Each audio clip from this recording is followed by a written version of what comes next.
tous, comment allez-vous? Chez nous, tout va bien. Nous sommes ravis de vous retrouver pour cette nouvelle vidéo. Et on continue bien sûr notre série spéciale Noël 2021. Aujourd'hui avec une idée cadeau et une idée cadeau vraiment gourmande. Nous allons préparer une pâte à tartiner aux amandes. Voilà, on va personnaliser un petit peu puisque la pâte à tartiner, normalement, c'est avec de la noisette. Eh bien, nous allons la faire avec des amandes pour changer. Voilà, on va d'abord lister les ingrédients dont vous allez avoir besoin. Il nous faudra 1 décilitre de lait, 170 grammes ou traduit en version pour nos amis suisses et belges, 170 grammes de lait condensé. Il nous faudra 75 g de beurre, donc 75 g de beurre, 200 g de chocolat noir, plus 3 cuillères à soupe de sucre glace, 5 cuillères à soupe d'amandes moulues, et voilà, plus la petite pincée de sel qu'on met toujours dans les produits sucrés pour faire bien ressortir les saveurs. Voilà! Les amis, on va commencer la recette. Dans ma casserole, il y a déjà la petite pincée de sel, les 200 g de chocolat, le beurre. D'accord? Donc maintenant, je vais ajouter directement ma demi-tasse de lait en fait, puisque c'est 1 déci de lait. Donc ma tasse, elle fait 2 décis. Et donc j'en ai mis la moitié tout simplement. Je le verse dans ma casserole et on va être prêt à démarrer. Voilà, ça part pour la vaisselle déjà. Voilà. Une recette extrêmement simple, bien gourmande. Voilà. Et qui va être intéressante, disons, dans le sens où elle contiendra quand même pas mal de chocolat et pas mal d'amandes. Voilà, c'est à ce niveau-là que c'est intéressant. Elle n'est pas non plus trop grasse. Vous aurez remarqué que les 75 g de beurre, c'est pas énorme. Bon, bien sûr, il y a encore le gras du chocolat et du lait condensé, bien sûr. Mais disons que ce ne sera pas une pâte qui va être huileuse, quoi. Voilà, c'est au moins cet avantage-là pour nous. Voilà. Donc voilà, maintenant j'ai allumé donc ma plaque. Je fais très attention à mon manche de casserole, c'est-à-dire qu'il est tourné vers le plan de travail et qu'il ne dépasse pas sur les bords de la cuisinière, n'est-ce pas? On ne va pas risquer de renverser. On est toujours prudent. Voilà. Alors c'est vrai que c'est un vrai régal la pâte à tartiner. Vous me direz si finalement vous avez été trop gourmand et que vous l'avez mangé vous-même avant de pouvoir l'offrir. C'est ce qui risque peut-être de se produire chez nous, je ne sais pas. Et on en refera peut-être une portion pour offrir, on va voir. Voilà. En tout cas, c'est un cadeau toujours très apprécié parce que petits et grands en raffolent. Il n'y a pas que les enfants qui mettent de la pâte à tartiner sur leur tartine. On dit toujours que c'est pour les enfants, mais pensez non. Les adultes s'en donnent à cœur joie. Ils ont bien raison d'ailleurs.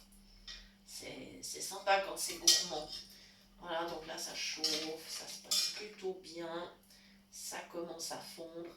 On ne laissera pas bouillir. On laisse bien fondre, mais on ne laisse pas bouillir. Ce chocolat, quand il commence à bouillir, alors après, il n'est pas terrible. Le sucre commence à caraméliser, tout ça, c'est pas... Voilà, donc il faut quand même être prudent quand on fait fondre du chocolat. Bon, là, avec le beurre et le lait, c'est vrai qu'il y a très peu de chances que mon chocolat ne s'abîme. Voilà, ou on va dire plutôt, il y a très peu de risques. Voilà. C'est super. Puis là, en fait, ce que je vais pouvoir faire directement, c'est incorporer mon lait condensé. On l'appelle aussi lait concentré, donc j'ai un tube. Mon tube fait 300 grammes. Comme j'ai besoin de 170 grammes ou 170 grammes, je vais en mettre un peu plus de la moitié et il n'y aura pas de problème. Voilà, donc j'ouvre mon tube et directement, je me positionne au-dessus de la casserole et j'appuie. Puis voilà, c'est tout simple. C'est tout simple. Voilà, voilà. Comme ça va déjà bien s'incorporer. Voilà, bah là j'y suis, j'ai un petit peu plus de la moitié. Bah voilà, c'est top. Super, super. Bon, évidemment, attention, hein, si un lait concentré qui ne contient pas de gluten, il faut toujours se méfier. Il peut toujours y avoir dans les laits condensés, sucrés, pas sucrés, il peut y avoir du gluten, il faut faire attention. Voilà, donc celui-là n'en contient pas, on a évidemment vérifié. Puisque nous, comme vous le savez toujours, nous cuisinons sans gluten. Voilà, c'est en train de bien fondre.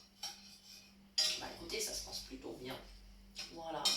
Évidemment, j'ai déjà lavé des petits pots pour mettre ma pâte à tartiner. Ça, c'est sûr, hein, c'est déjà prêt. Parce qu'il ne faudra pas attendre trop avant de les remplir. Donc, en fait, on laissera simplement tiédir un petit peu la pâte. Mais il faudra faire attention parce que plus elle va refroidir, plus elle va à nouveau épaissir. Et après, bien sûr, le remplissage serait assez compliqué. Donc, pour moi, l'astuce, c'est de prendre la petite louche qui a un bec verseur, qui est la louche à sauce, en fait, hein, pour remplir les petits pots. C'est vraiment ce qui va le mieux. N'oubliez pas de mettre une petite cuillère quand même dans les petits pots pour éviter, disons qu'il y ait un souci que les petits pots ne se fondent sous l'effet de la chaleur. Même si la masse est tiède, on va rester prudent. On va rester prudent. Voilà, en tout cas là, ça commence à bien se passer. Mon chocolat est presque complètement fondu. On le sent ça en tournant, hein, quand il n'y a plus de, je dirais, de résistance. Quand voilà, qu'il n'y a plus de morceaux, quand on tourne avec le fouet, ben, on se rend compte que c'est fondu. Voilà. J'ai juste positionné ma main au-dessus de la casserole. Voilà, c'est pas très chaud, donc ça va bien. Ça n'est pas très chaud, ça risque pas de bouillir. Donc voilà, c'est super bien. Voilà. Ça va être bien gourmand. Celle-ci, elle est bien chocolatée. Voilà. Et après, évidemment, si vous voulez faire des petites variantes, bah, vous pouvez évidemment utiliser à la place des amandes que nous mettons aujourd'hui, vous pouvez mettre de la noisette moulue, pourquoi pas des noix moulues, pourquoi pas de la noix de coco. Alors attention, la noix de coco, ça sera un peu plus granuleux quand même, hein. Mais ça peut être quand même sympa au niveau du goût. Après, si vous souhaitez ajouter par exemple du sucre vanillé, ou bien si vous souhaitez mettre un petit peu d'amande amère en arôme, hein, ou de la pistache, eh bien n'hésitez pas à le faire. Voilà, même éventuellement la cannelle aussi, c'est sympa en cette période de fin d'année. C'est vrai que c'est des goûts qu'on aime bien comme ça incorporer. Il y a aussi quelque chose qui se marie super bien avec le chocolat, c'est le zeste d'orange. Ça, c'est vraiment top. Donc voilà.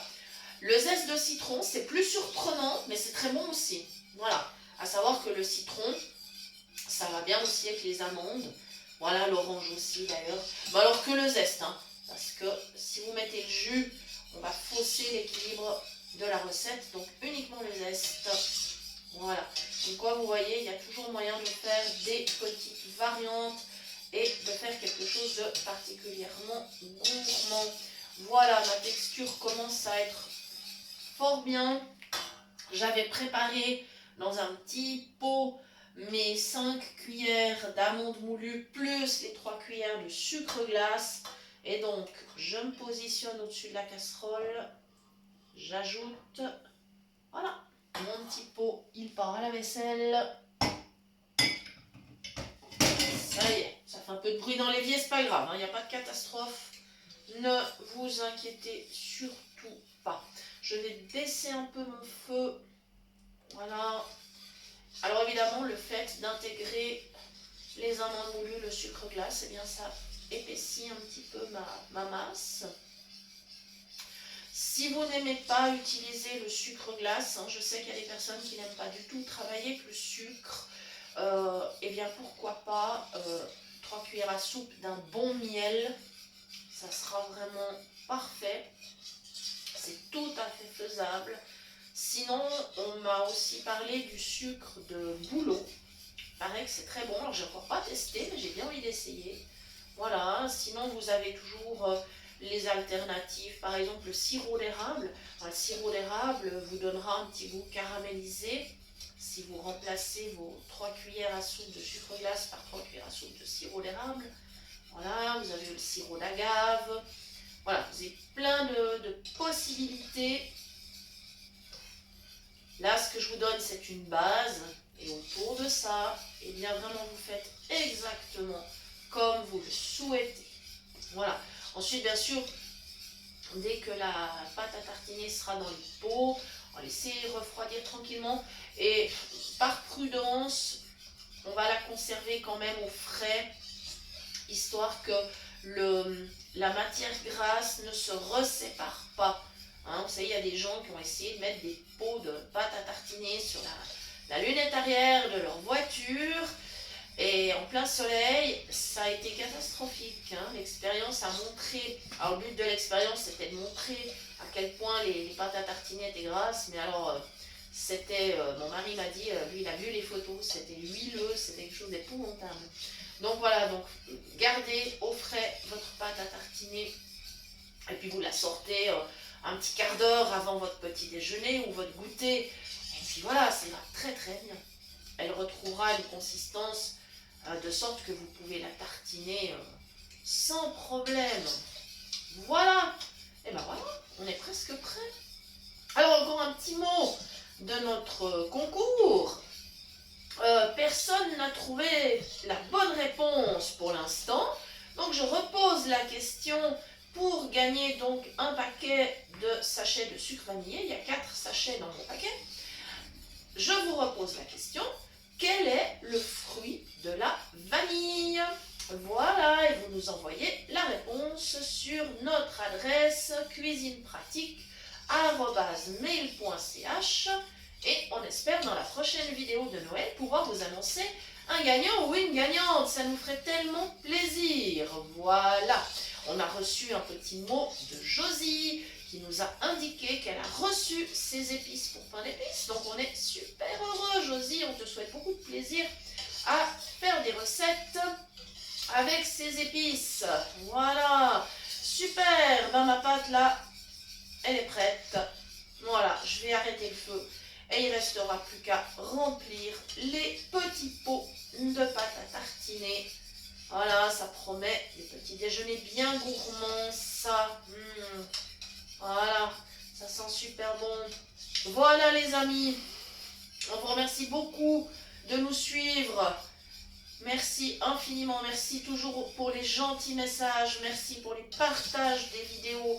Merci beaucoup, beaucoup, beaucoup. On vous aime, on vous souhaite de très belles fêtes. On espère que cette fin d'année sera merveilleuse pour tous. Et nous vous disons à très bientôt pour de nouvelles idées cuisine. Merci.